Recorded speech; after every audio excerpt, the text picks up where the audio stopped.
Ma che paesino è questo, Stefano? E questo, cotesto le Tirli. Siamo stati alla Luna dall'Emilio e si è mangiata pappa al pomodoro.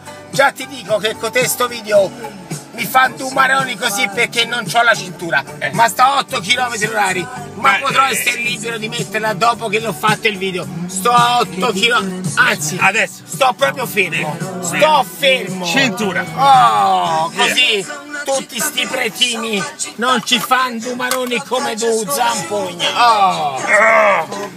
Che poi il giorno che muoio voglio vedere se ci venga al funerale.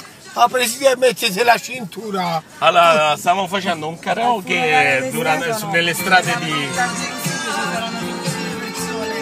Non lo so se ci devo, perché poi se questa è gente strana, E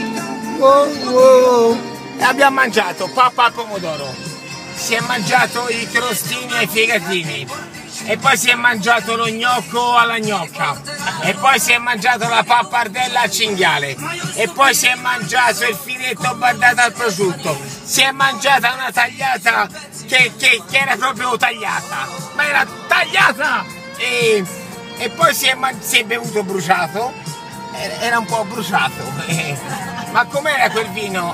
Bruciato.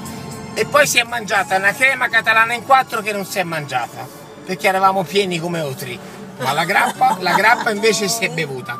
Si sta guidando, puoi far vedere a 32 km/h. 32 km/h. Eccola.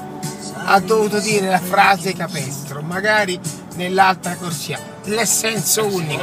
L'essenzo unico. Cioè, adesso karaoke. Karaoke va un pochino a sancire la linea di demarcazione tra la sobrietà e l'alcolismo. E chiediamo un attimo informazione. Oddio.